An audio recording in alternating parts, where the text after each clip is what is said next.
звездобройци, звездолюбци, тези, които се вслушват така в шепота на звездите. Искам да огледам така месец май за вас и да ви дам някакви идеи за основните аспекти, за основните енергии, които ние ще възприемаме отгоре от звездите. Всякакъв е общия характер на май. Доста сложен месец, доста напрегнат, с доста вътрешни напрежения, което ще поне първите 15 дена наистина са под тази енергия. От 20 нататък нещата малко вече просветляват и започва да има на така по-голяма живина и някакси така по-спокойно. Нали. Но така, избрала съм точно тази картинка за месец май, тъй като така съм решила, че това е Сатурн, който влиза в Овен, тъй като на 26, 25 и 26 май Сатурн, тази тежка планета, следача на кармата, преминава от Риби в Овен. Това е събитието на месеца, даже това е едно от събитията на годината, тъй като тази година имаме 4 ингресии на тежки планети, което много рядко се случва. Едната ингресия беше на Нептун, който на 30 март премина от Риби в Овен. Сега на 25 и на 26 май, съответно Сатурн ще премине в знака на Овена, ще имаме 2 планети в Овен.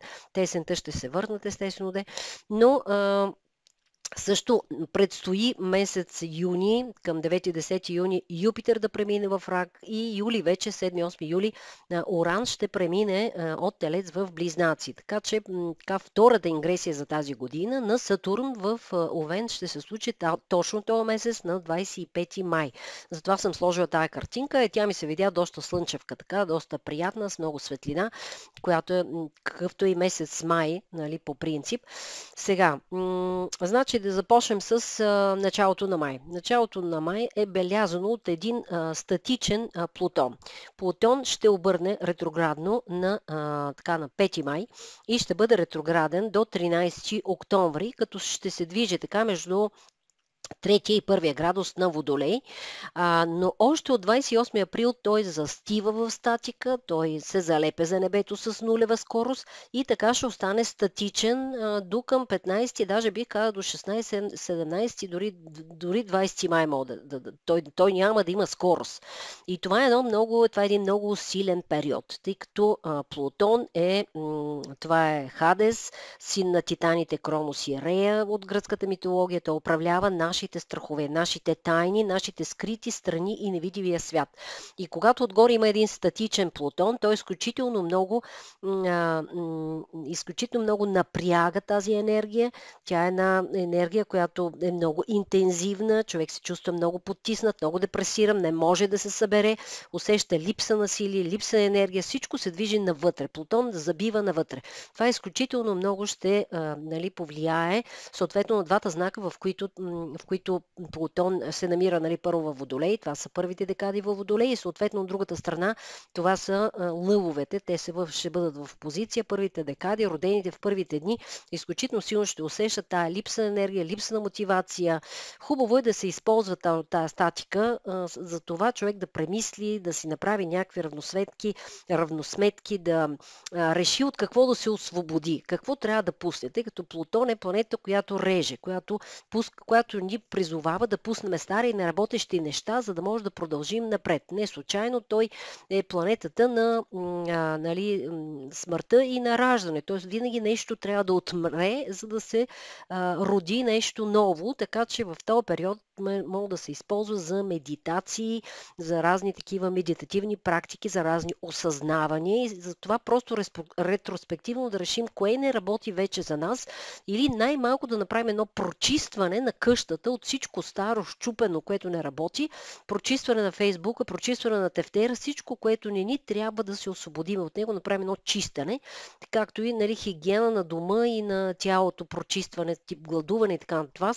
С това може да се умилостиви Плутон, да се действа на ниво прочистване, душа, тяло, дух, освобождаване от нещо, което не работи вече. Така мога да използваме енергията на Плутон, тъй като той няма да ни дава енергия за външно действие. Той е насочен навътре и копае навътре. А в същото време имаме и още един много неприятен аспект, който аспект е между Плутон и между Марс. Аз съм го сложила тук на 8, той чак на 8 отминава, на 8 май отминава.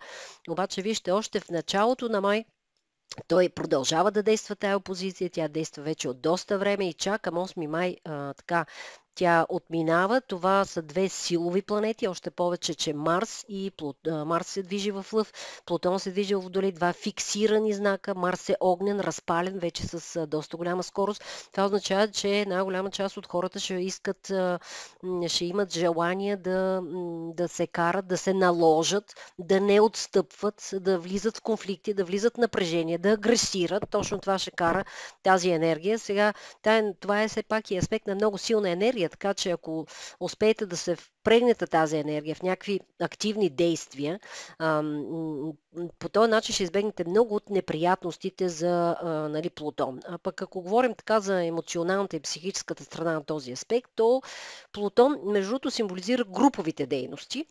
Тоест и за това може да се даде като препоръка да бъдете по-активни в своите групи по интереси, в своите групи вътре в работата. Изобщо да има активност в групите, тъй като това по някакъв начин би изкарало тази енергия навън, но без да се конфронтирате. Нали.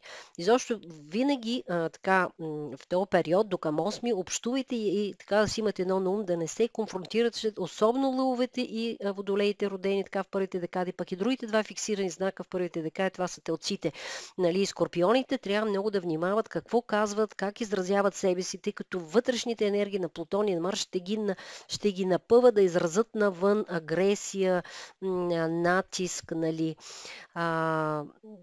Така че това е много конфликтен аспект и създава наистина интензивен, неприятен период, особено пък за хора, които имат сърдечни проблеми, съдови проблеми, тъй като Марс се движи в Лъв, Лъва е свързан точно с сърцето, значи би могло да се обострят, да се дигат кръвна, да се обострят разни сърдечни проблеми. Това са многото напрежение и също създава нервност, създава изобщо сърдечно-съдова система се намира под напрежение, тъй да се каже. Сега тук забравих да кажа, че в началото на май, тя на 30 април още, ето го на 30 април, Венера вече е на 0,3, значи Венера премина, нали, тя беше вече в тази точка, но сега се връща отново, тя е директна, придобила е вече скорост и премина в знака Водолей. Сега малко да кажем за водолейската Венера, тук я да видим нещо, какво съм си избрала, ето Венера в Овен, Амазонката. Нали, това е желанието да изразиме себе си по един много мъжки начин, каквато е енергията на Венера, която влезе в Марсовия знак, в знака на Овена. Тя ще се движи до 6 юни вътре в Овен. В този знак тя е нехармонична, това е една мъжка енергия, това е един дневен знак, тя сега е Зорница. Точно сега, между другото, може да е малко по-хармонична, защото бивайки Зорница, тя придобива малко по-мъжки характер, нали? И става по принцип тя е пасивна планета, но тук ще бъде много активна, което може да доведе, до прибързани избори, до прибързано влизане във връзки, до импулсивни решения, до страстни връзки, нали, до авантюри, най-вече, нали, до авантюри. Нали, в първите декади на лъвове, на стрелци, на овни, това са огнените знаци, изключително ще ги дари с импулс, с желание да се избира, да се действа, да се купува. Внимавайте, не се прехарчите. Много хора ще бъдат от тази Венера активирани така да изразят себе си по много директен начин, тъй като Венера е управляваща везните, тя е дипломатична, тя е тактична. Тук няма такт при тази Венера в Овен, няма дипломация, така че внимавайте в изборите си, внимавайте в покупките си, внимавайте в импулсивните си решения, внимавайте как директно комуникирате, бъдете по-дипломатични. Нали, това е по-неприятният, нали, аспект. Той ще е най-неприятен, между другото, за първите декади Раци и Кози-Рози, с които тая Венера ще влезе в квадрат с техните слънца и пък за везните ще е в опозиция. Тоест, точно Раци, Кози, Рози и Везни, по-труден период, че е на то, когато Венера е там, изобщо да не влизат в никакви конфликти, в никакви лични и професионални отношения, да не се карат, нали, да не се гневат, но пък на огнените знаци тя ще донесе много плам, много жар, бързо влизат в взаимодействие, нови контакти, пътувания, започване на бизнеси, изобщо Венера е свързана с избор. Това, което ви хармонира, веднага го избирате. Човек не мисли с тази Венера, той просто веднага избира, затова за покупките казах малко, нали, повечко да внимавате. Така, вървиме после по колелото. Какво отиваме на 5 май? Я да видим на 5 май какво имаме. На 5 май имаме Меркурий. Ето го, прави един много хубав секстил с Юпитер, доста, нали, точен, който е много идеален, нали, така момент за обучение, за това човек да пътува, да си планира някакви пътувания, и то далечни пътувания. Юпитер е свързан с далечните пътувания. Може да се водят преговори, да се обобщават така неща, които преди това са били доведени, нали, вече до договори. Изобщо Меркурий, знаете, е комуникация, договори, сделки, търговски сделки, преговори. Юпитер означава контакти, информация, като се съчетаят тия двете планети, тия двете енергии. Ето за това е добър този, нали, аспект. Сега, Венера, вървейки вече по колелото, тя някъде, я да видим кога, към 6 май, ето е 6 май, тя ще направи един секстил с Плутон. Венера секстил с Плутон. Даже аз пак ще върна тая за Венера, тъй като Венера секстил Плутон е изважда на повърхността много страсти, много пристрастия. Това е аспект на едно емоционално осъзнаване. Това може да е аспект, който въпреки, че е секстил, може да е край на една връзка или начало на нова страстна връзка. Тъй като Плутон е свързан с любовта, с секса, Венера в Овен е свързана с авантюри, дава много силен емоционален, нали, заряд и Плутон изважда на повърхността дълбоките чувства. Изобщо трансформира представите ни за любовта. А Венера е и ценностна система, така че нищо чудно, така този секстил за някои хора да донесе така и прозрения за любовта, заради това какво искат, какво ни искат, една дълбочина малко, заедно с, нали, страстите, които могат да се вихрят, нали. Така, ако продължиме по-нататък да видиме, сега Меркурий, няма да го видим Меркурий, той вече вървейки някъде към 10-ти, ето го, 8, нали, 9, 10, той преминава, ето го 0,33, вече преминава в Телец. Я да видим, имаме ли Меркурий в Телец. Ето го, сложила съм го, Меркурий. Ами за Меркурий в Телец, какво да кажем? Значи, мисленето става много практично. Вече като решиме да купуваме нещо, винаги мислим, трябва ли ни ли трябва, пък ако мога да го вземе на промоция, дай да му ползваме по-ниската цена. Не се бърза, когато се избира, гледа се така по-практично, по-задълбочено. Изобщо Телец е материален, той винаги си цени парите, знае какво е парите и знае каква е стойността и гледа да мине, нали, метъра. Също тук вече е време за изпити. Да речем, Меркурий в Телец е много добър да седнеш и да си подготвяш изпити, да се учиш за изпити, да си правиш някакви, нали, учебни платформи, там по-скоро да си пишеш някакви платформи, ако ще правиш. Значи, той е много добър за нещо, което изисква стабилност. Така че е изключително добър аспект за учене, за изпити, за бизнес, тъй като това е практичност, да планираш, да направиш, нали, така, едни планове, един планов разчет така за няколко месеца напред, тъй като Меркурий тук е стабилен, той е земен, той винаги ще мисли много прагматично, няма да се вкарва в илюзии. Това не е Меркурий в Риби, нали? В Телец той е много, много практичен. Свързан е с парите, с цената, с всичко, да бъде, нали, така изпипано и да бъде стабилно. Ако не е стабилно, той не се занимава с този тип сделки, не се занимава с нещо, което да го провокира така само просто. Това е знак, който цени парите. Така, после продължаваме и някъде 12. Няма да видим. 12 вече вървиме към едно пълнолуние. Ето пълнолунието е фаза на Луната, която имаме Луната спрямо Слънцето. И Слънцето точно на 12 е в 22 градус. Така че тук, ако върна малко назад, не, то е на 12 е пълнолунието. То е в Скорпион. Т.е. Луната е пълна в знака на Скорпиона. Я да видим тук в Solar System Scope, дали можем да видим това пълнолуние на 12 май. Тук ще изключа звука. Така. И ето го пълнолунието. Така, ако мога да ви го покажа. Така, значи пълнолунието е фаза, когато Луната се намира между Земята и между Слънцето и реално тя е пълна, тя е осветена, тя е пълна, това е една изключително силна Луна. И сега това пълнолуние става в знака на Скорпиона.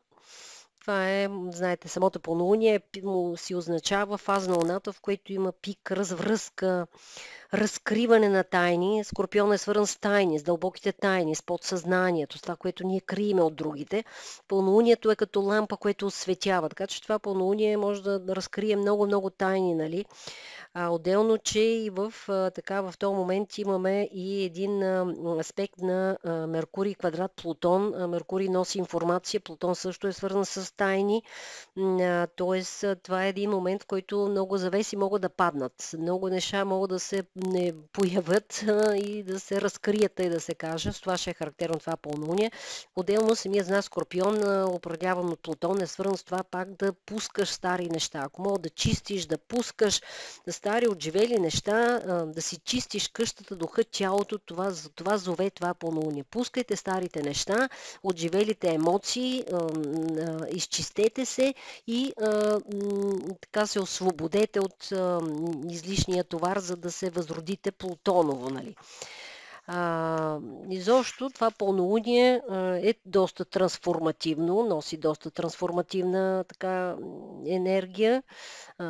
Може да ви помогне да се отървете от една стара кожа, от някакъв стар модел, от някакво старо поведение, от някаква стара връзка и да решите пълнолунието момент, който е пик развръзка, да решите нещо, да го прекратите или пък нещо да мине на друг етап, да достигне някакво ново ниво. Това е за самото пълнолуние. Сега продължаваме нататък. Какви други аспекти има? Вече вървиме към, да речеме, към 17 съм се записала, че има един аспект. Сега ето Слънцето е на 27, Уран е на 27, т.е. имаме един съвпад на Слънце с Уран, който е на 17 май, което това е важно явление, нали? Уран е символ винаги с нещо непредвидено, с нещо, което неочаквано се случва, свързане с изненадите. Така че нищо чудно, особено съвпад на Слънцето с Уран, това е в последните дни на Телеца, хората, които са родени в последните няколко дена, 5 дена на Телеца, да очакват изненади, очаква и неочакваното, да се каже. Обаче Уран е свързан той като светкавица, той е висша октава на Меркурий, той е свързан с това да ти дойдат разни прозрения, изведнъж нещо да решиш, изведнъж нещо да ти просветне, тъй да се каже.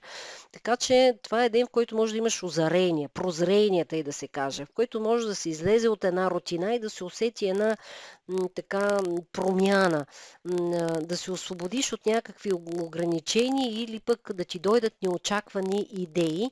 Така че това е един доста така, в това отношение ден добър, но Слънце съвпад Уран носи много нервност, носи изключително напрежение. Така че това също е неприятно, от към здравето може да даде така, повишаване на кръвното налягане, може да даде инсулти, инфаркти, това вече в много по-редки случаи, но по принцип това дава. Електроуредите е възможно да поудеят, тъй като това е много една силна уранова енергия, подклаждана от Слънцето. Нищо чудно точно тогава да някакъв срив да има в мрежовите системи, в мрежата, в интернета да се получи за един ден. Много уреди да се така временно да откажат, после изведнъж пак по същия начин неочаквано и те неочаквано да се оправят. Нали. Сега то между другото Тук има и един на 18 май, веднага следващия ден. То вече тече, но има един квадрат на Меркурий с Марс. Ето виждате ли го, това си е Марс, това си е Меркурий. Това е малко неприятен аспект, тъй като квадрат на Меркурий с Марс дава така конфликтна енергия на говор, т.е. на словесни, примерно някакви словесни разправи, някакви изблици, които да избликнат това да разговаряш, да нагробяваш, изблици на гняв, до прибързани решения, дори до физически сблъсъци. Така че този пък аспект ще засегне така вече вторите декади на фиксираните знаци, най-вече нали, на телците, съответно на лъвовете. Сега може да се каже, че и скорпионите и до някъде и водолеите нали, ще бъдат от тази нали, енергия. Значи, заедно с този хубавия аспект, който с аспекта нали, на Оран и Слънце, който много ще напрегне, това е все пак една нервна енергия. Колкото да носи прозрение една нервна енергия, тече и аспекта на Меркурий към Марс, така че тия дни, 18 до към 20 са малко напрегнати. Внимавайте как говорите, какви думи излизат от вас. Марс и Меркурий са в предизвикателен аспект и дават така човек да избликне, да избълва едни думи, които не ги мисли. Така, след това тук обаче върви и хубав аспект, виждате ли, това е тригона на Венера и на Марс, който горе-долу от 20 до 23 май той ще върви, съответно ще облагодетелствува най-вече огнените знаци, и то от вторите декади, това са Овен, Лъв и Стрелец, съответно нали, този нали, хубав аспект дава едни хубави контакти, дава нови контакти, дава връзки, дава разбиране, дава флиртове, романтика, страст, всичко връзките, което е свързано с мъжко-женско, нали, Венера Марс е свързано с този нали, аспект. Той стига своя връх на 22 май. Я да го видим на 22 май. Ето го точния аспект, вече 119.48, той горе-долу ще стане абсолютно точен и идеален период за сближаване на взаимоотношенията, дори за творчество, изобщо за едно оживяване в отношенията. Сега, то Слънцето на 20 май тук беше, на 20 май, той преминава в Близнаци. Я да видя нещо в Близнаци, дали съм си дала някакво Слънце в Близнаци. Тук измислих една картинка, която ми хареса. Слънце в Близнаци носи добра, позитивна и така лека енергия. Так какво можем да кажем за него? Ето енергията на Слънцето в Близнаци.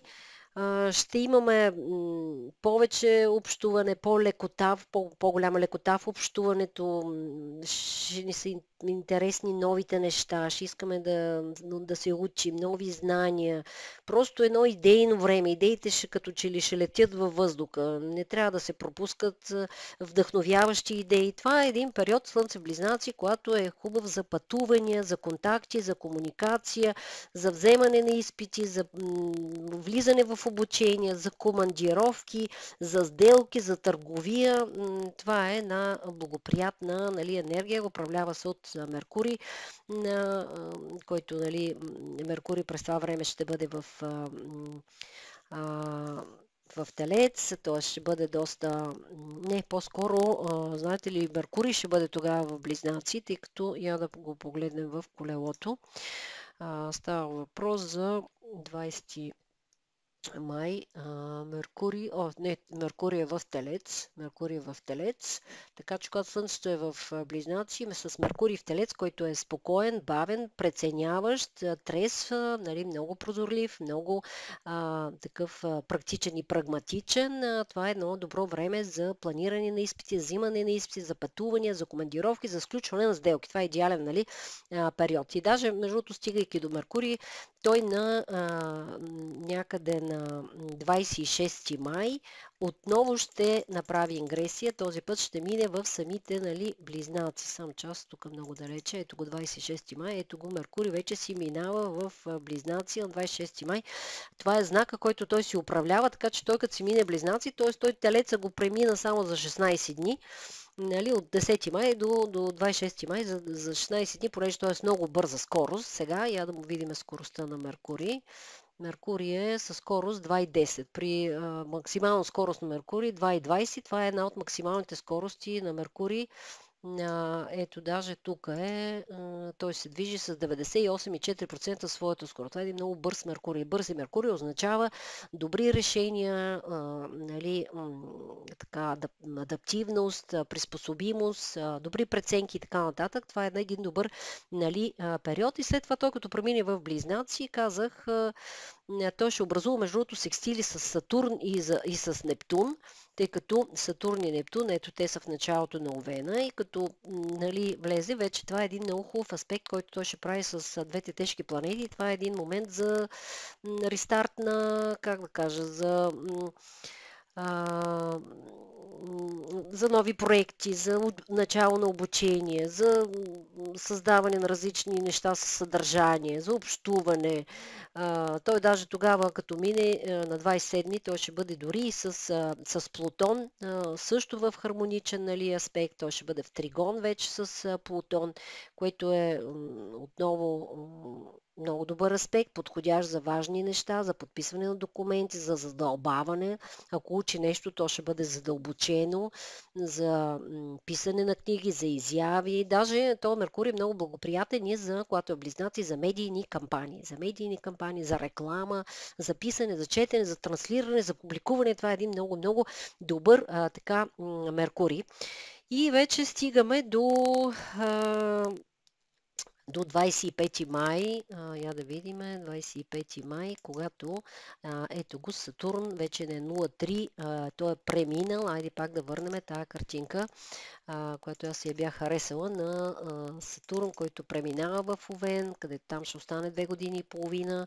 Той в лятото отново ще се върне, смято ще обърне и отново ще се върне есента вече в Риби, така че стабилното му оставане в Овен ще бъде до година, от януари нататък. Но сега тук за това какво да кажем, това носи много промени, той влиза в един военен знак, това може да означава дори някакви военни конфликти, изобщо кардинални проблеми, свързано с, може да се появят нови лидери, стари системи да се реорганизират, стари структури да се организират.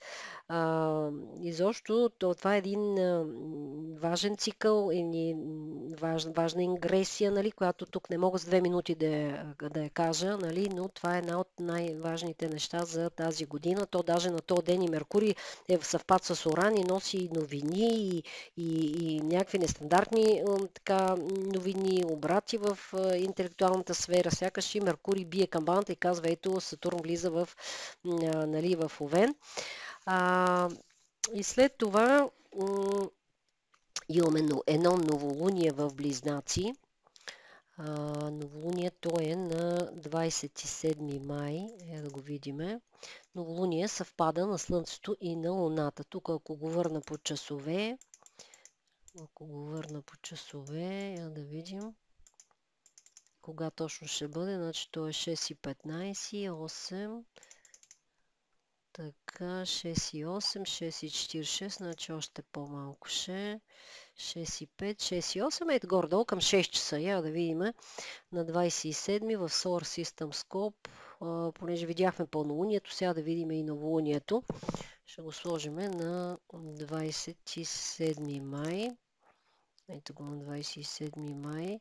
Сега, то е форма това е фаза на Луната, свързана с рестарт, с ментален даже рестарт. Време за нови неща, да стартирате нови проекти, да стартирате обучение, изобщо много добър момент за стартиране на нови неща, пълен с водеща близнашка енергия, която дава, казах, енергия за всичко, което Меркурий управлява. Меркурий управлява комуникацията, общуването, транслирането на информация, потока на информация, медиите, книгите, издаването на книги, обученията, различните. Хубаво е за това новолуние, нали, ето тези близнашките теми да се стартират. И даже след това, ако отидем на 30 май, самият пък Меркурий прави съвпад с Слънцето. Сега, ето, примерно, от позицията на Земята. Ето е Земята. Съответно, Меркурий е в горен съвпад на Слънцето. Ето го Меркурий. Той не се вижда. Това е тъй наречения Superior Conjunction или горен съвпад с Слънцето. От позицията на Земята той не се вижда. Той прави един от своите цикли. В един от своите цикли съвпада с Слънцето, което пък е добро за това, че когато Слънцето и Меркурий са в съединение, те се подсилват взаимно и това е един така подходящ момент за интелектуална дейност, за някакси едно съзнателно презареждане, едно ментално презареждане. Също е време за инсайти, за получаване на прозрение, за получаване на присветвания, на новини, които не си очаквал, но някак си сега ги виждаш, сега ги разбираш. Така че с това ще завършиме, нали, месеца и това е така, даже аз ще сложа ето тая близнашка картинка на Слънце в Близнаци, за да завършим, нали, месеца. Месец, в който така няма нищо случайно. Има смяна на енергиите. Първите 15 дни доста напрегнат, доста интензивен, но следващите 10 дни, особено последната десетка, вече наистина пълен с много живина, с близнашка енергия, с близнашко така новолуние и Сатурн влиза също в един знак, който също е свързан с енергия, който той влиза за да създаде някакви основи вътре в един малко такъв не толкова структуриран знак, какъвто е Овена, така че ще се очакват много промени, които ние сега тепърва ще ги видим. Но завършвайки с тази картинка, аз искам да ви пожелая едни прекрасни слънчеви дни през месеца и да се възползвате от хубавите енергии на Меркурий, на Слънце Близнаци и да почнете да стартирате пътуванията или да си правите вече плановете за самото лято и за летните отпуски. И с това ще завърша този файл. От мене чао!